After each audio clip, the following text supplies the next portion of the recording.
දැන් අපි ඉන්නේ යක්කල. යක්කල කිව්වා ගම්පහ නගරයට පොඩ්ඩක් කිට්ටුව. දැන් අපි යන්නේ දික්කන්ද වලව්ව බලන්න යන්නේ. හරිද? එන ඔයාලට අපි පෙන්නනවා. කොහොමද දෙන්න තියෙන්නේ. දික්කන්ද වලව්වේ කට්ටිය කියනවා කාමර 100ක් සහිත වලව්වක්ලු. ඒ වලව්ව ඇතුළට කාටවත් යන්න බෑලු. අපි ඒතරට යන්න අලවුඩ් නැහැ. අපි පුළුවන් නම් එළියට ගිහිල්ලා ඒ view point එක කොහමද ඒ දැන කොහමද කියලා ඔයාලට පෙන්නන්න යන්නේ. එහෙනම් අපි යමු. එහෙනම් අපි මේ පාරින් තමයි යන්නේ අපි.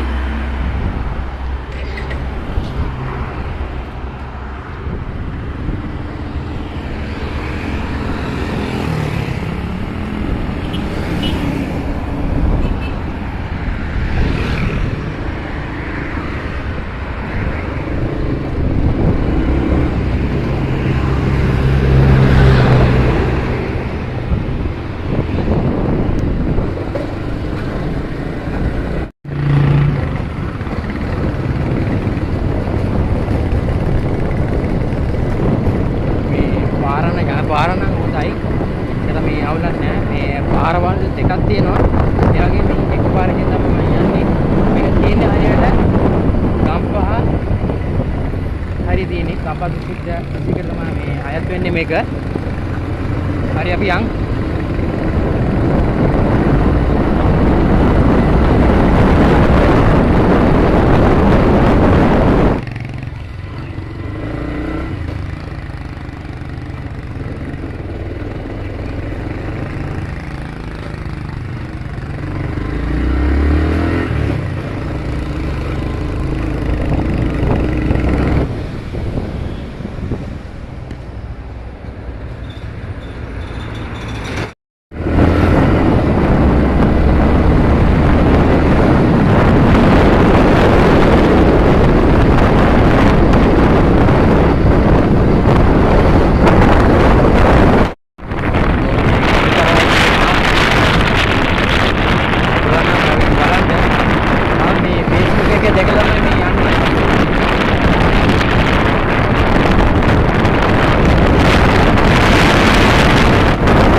අපි දැනටම ආවා.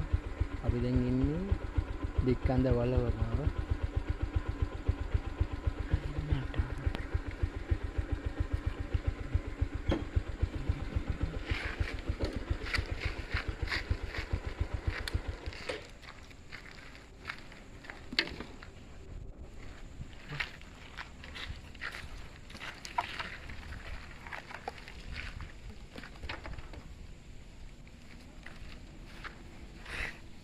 අපි කිව්වා වගේ අපි තැනට ආවා.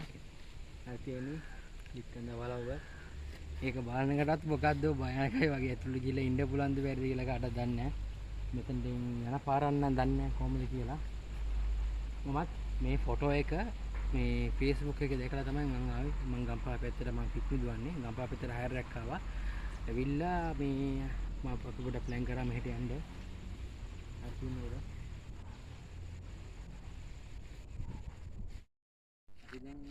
දැන් ඇවිල්ලා ඇහුවා. ඒකට පස්සේ යාලා කිව්වා මේ හරිය කෙනෙක් හිටියා. යාලා කිව්වා මේ එහෙට යන්න දෙන්නේ නැලු. මෙතනින් පාරක් නෑලු යන්න.